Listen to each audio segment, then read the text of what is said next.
मलाही वाटत नाही का? आता अनेक जण म्हणत होते की दादा मागच्या वेळेस काहींनी जाहीरनाम्या कर्जमाफी जाहीर केलेली आहे। आज तारीख आहे 28। मी या कार्यक्रमाच्या निमित्तानं महाराष्ट्रातल्या जनतेला स्पष्ट सांगतो, 31 तारखेच्या आत आपापले पैसे भरा पीक कर्जाचे।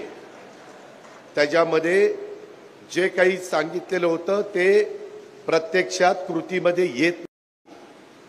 कारण 7,20,000 कोटीचा 20,000 नाही 7,20,000 कोटीचा अर्थसंकल्प सादर करत असताना जवळपास थोडे कमी 65,000 कोटी रुपये 3, 5, 7.5 वीज माफी म्हणजे तुम्हाला माफ आहे, पण तुमच्या आम्ही महावितरणला भरतोय। आम्ही म्हणजे कोण?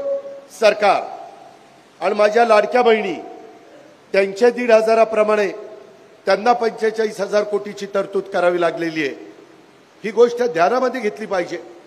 आणि बाकीचे पण कामं 3.5 लाख कोटी रुपये मला राज्याचे पगार अधिकाऱ्यांचे कर्मचाऱ्यांचे सगळ्या स्टाफचे आणि त्याच्यामध्ये पेन्शन जे रिटायर झाले त्यांचं आणि घेतलेल्या कर्जाचं व्याज त्याला लागतात 3.5 लाख कोटी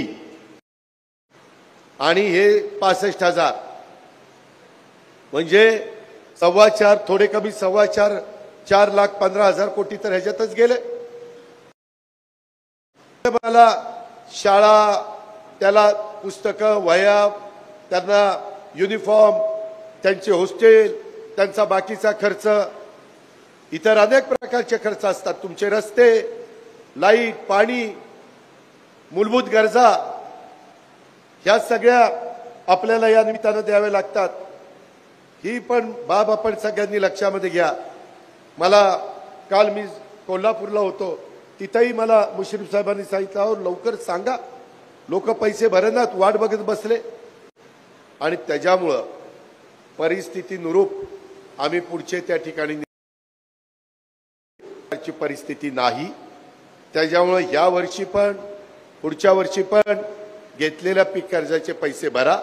मी मात्र एक केलं, जे पीक कर्जाच्या करता 0% व्याजा करता तुम्हाला जी मदत व्हायला पाहिजे आणि बँकेला त्यांचे जे काही टक्के भरावे लागतात ती सगळी रक्कम जवळपास 1,000 ते 1,200 कोटी रुपये आहे, ती मी बँकांना पास ऑन केलेली आहे।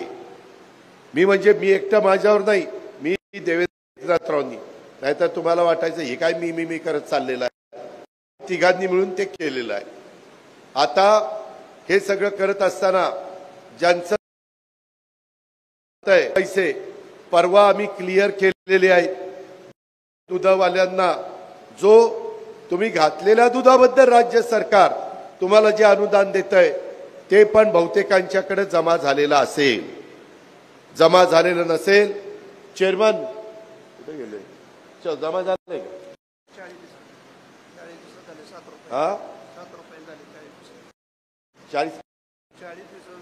हा 40 दिवसाचं 7 रुपयांनी पैसे जमा केलेले आहेत। अजून काही जाहीर केलेलं राहिलं असेल तर ते पण त्या ठिकाणी करून देईल। मी त्याचा हिशोब दुग्ध विकास खात्याला मागितलेला आहे आणि त्या पद्धतीने तेही आम्ही करू। त्याच्याही बद्दल तिळमात्र शंका मना माझ्या शेतकरी बांधवांनी दूध उत्पादक शेतकऱ्यांनी माझ्या मायबाऊलींनी करू नये अशा प्रकारची विनंती मी या निमित्तानं त्यांना त्या ठिकाणी करू इच्छितो। मित्रांनो, एकंदरीतच आपण जे काही भाव दिला